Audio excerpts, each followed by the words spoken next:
I give the floor to the distinguished delegate of Norway. Chair, distinguished delegates, it's an honor and a pleasure to be taking part in the 71st session of the United Nations General Assembly and to be able to speak to you as youth on behalf of Norway. We gather in an exceptional time. Currently, there are 65 million refugees in the world, and never before has the world seen this many people fleeing their homes, seeking refuge elsewhere. With this in mind, we wish to address two issues pertaining to the rights of refugees. Chair, half of all the displaced persons in the world today are children, many of which flee on their own without parents or caregivers to protect them. These unaccompanied refugee children are an especially vulnerable group. Many of them have endured trauma before leaving their homes, and while in flight, they are exposed to dangers such as violence, sexual abuse, and human trafficking. We are concerned that children, including unaccompanied refugee children, are victims of human rights violations. It's our responsibility as member states to ensure the universality of the human rights, and therefore our responsibility to protect the rights of all refugee children. Chair, access to quality education has been chosen as one of the main priorities to the SDGs. Still, UNHCR estimates that half of all refugee children are outside of primary education today. Girls and children with disabilities are particularly at risk of being marginalized. Education is not only a human right, but also enshrined in the Convention on the Rights of the Children and the Refugee Convention.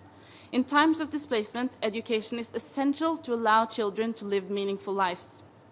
Furthermore, safe learning environments make children less vulnerable to violence, sexual abuse, and child prostitution or human trafficking.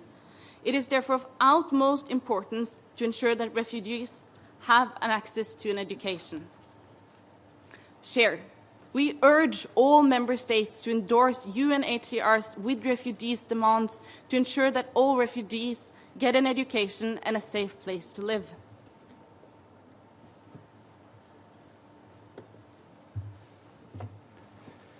Mr. Chair, some of the most vulnerable groups of people affected by the current refugee crisis are sexual minorities. A number of LGBTI persons are forced to flee their homes every year in order to escape execution, torture, arbitrary arrest, and general persecution. LGBTI refugees and asylum seekers are in a particularly vulnerable position, often being subject to severe social exclusion and violence, both by home countries, receiving countries, as well as by asylum seeker and refugee communities. These violations are a major threat to the universality of the human rights we all have sworn to protect. It is the responsibility of all member states to protect all its citizens and all their rights, no matter the color of their skin, religious beliefs, political opinions, sex, disabilities, sexual orientation, or gender identity. National and religious particularities, as well as historical and cultural backgrounds, does not exempt governments from their responsibility to promote and protect all human rights and fundamental freedoms. This General Assembly adopted the Sustainable Development Goals during its last session. And following this commitment, all member states are now responsible for fulfilling the promise of leaving no one behind.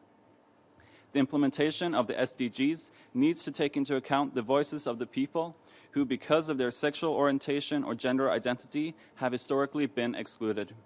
These goals must be fulfilled for all, including LGBTI persons. Mr. Chair, we call for all member states to undertake a review of the conditions of human rights for LGBTI persons. We strongly recommend all member states to cooperate with the independent expert on protection against violence and discrimination based on sexual orientation and gender identity in the discharge of his mandate. We call for all member states to take into account the voices of LGBTI persons in the implementation of the Sustainable Development Goals.